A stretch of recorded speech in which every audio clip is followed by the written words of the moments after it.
ร้อยพี่น้องเจ็ดเดือนหนึ่งได้พี่น้องเอ้ยมานี่แล้วนี่ตัวหนึ่งพี่น้องมานี่แล้วสำหรับวันนี้เอาสบายดีพี่น้องสบายดีมื้อนี้ก็มาคือเก่าสิเบ็ดคือเก่ามา2 คนคือเก่าคนหนึ่งเนาะสบายดีสบายดีมากับจานางเพิ่นเนาะ2 คนคือเก่ามาเบิ่งกับดวง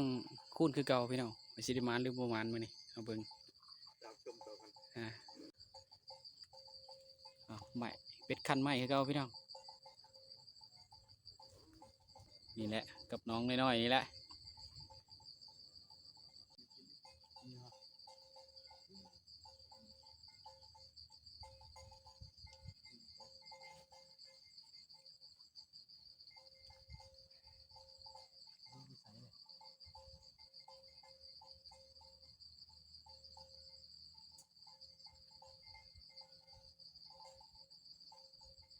กันพี่น้องมานหรือบ่มานไหม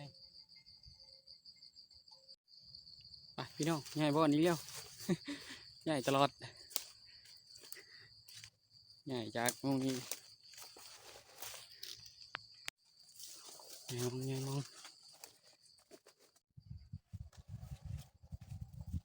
ใหญ่บ่อน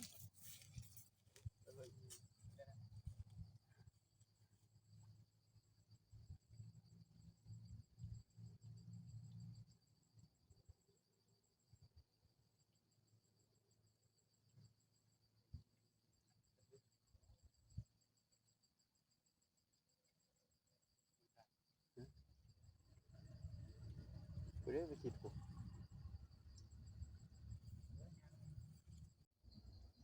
มุมนี้พี่น้องเอ้ย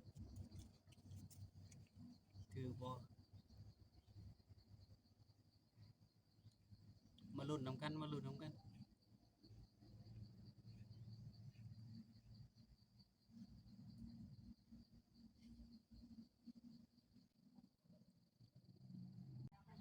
พี่น้องข้างนั้นมาเลย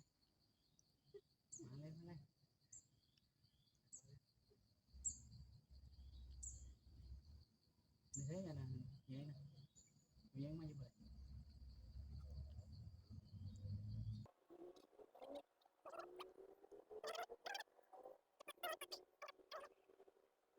พี่น้องเอ้ยมานี่แล้วนี่ตัวหนึ่งอ่ะ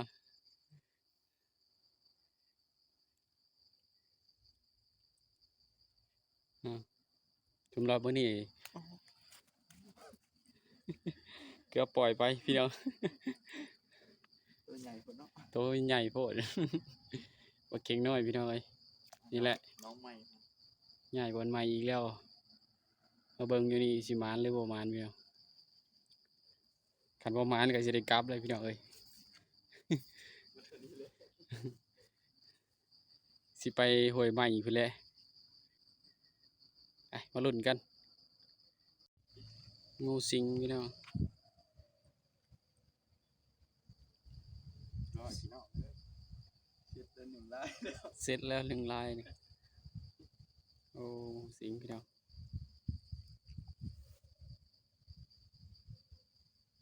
ตัวใหญ่เติบพี่น้อง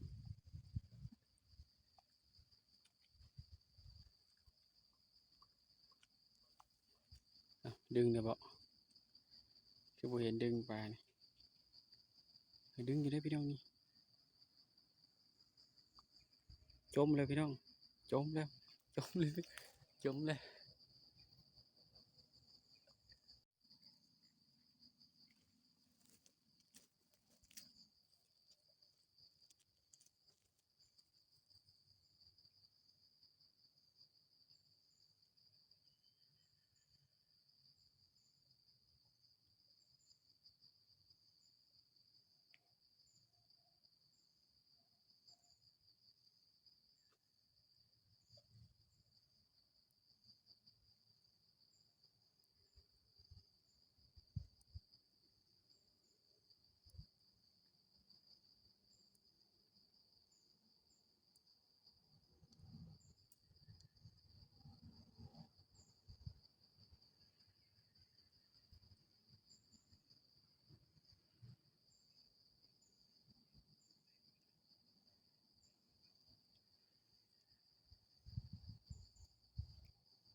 เรียบร้อยมานี่แล้วพี่น้องมานี่แล้วสำหรับวันนี้ปรับปรุกหน่อยปรับปรุกหน่อยมาแล้วเหยื่อเอาพี่น้องดวงคูณคือเก่าสำหรับวันนี้มาอยู่พี่น้อง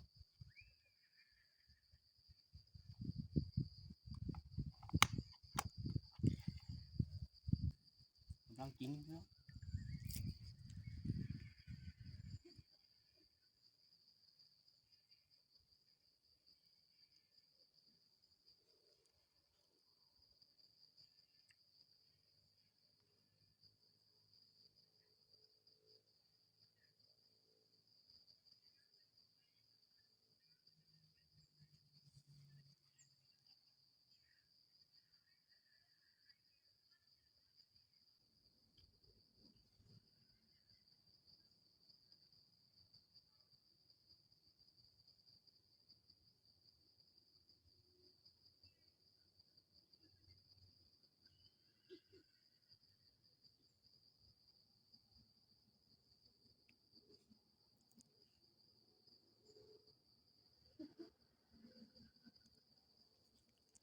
แทะเหยื่อไว้เบิดเลยพี่น้อง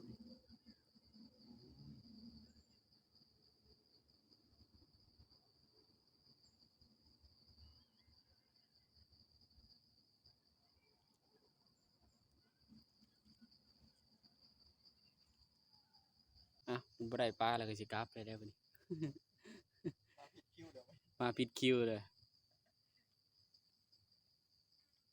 กลับก่อนพี่น้องจังไดไปเบิ่งผลงานวันนี้พี่น้องจังไดพี่น้อง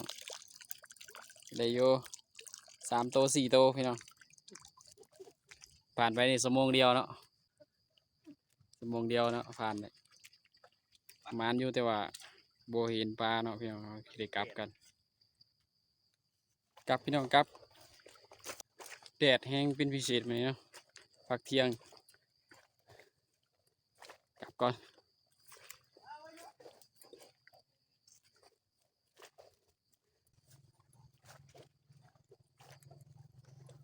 บรรยากาศแบบแดดได้ใจเนาะพี่น้องแดดคักแท้ฝนบ่ได้ตก2 มื้อมาแดดเดือดสำหรับมื้อนี้ก็4 โตพี่น้อง4 โตน้อยๆ4 โตน้อยมื้อนี้ก็บ่หมานไปได้เพียงสำหรับมื้อนี้เนาะขอขอบใจด้วยพี่น้องก็ฝากกดไลค์กดแชร์หน่อยเด้อพี่น้องฝากเป็นกำลังใจให้บ่าวหลวงแน่มื้อหน้าเฮาไปห้วยอีกเนาะเราลุ้นกันอีกมื้ออื่นเฮาไปห้วย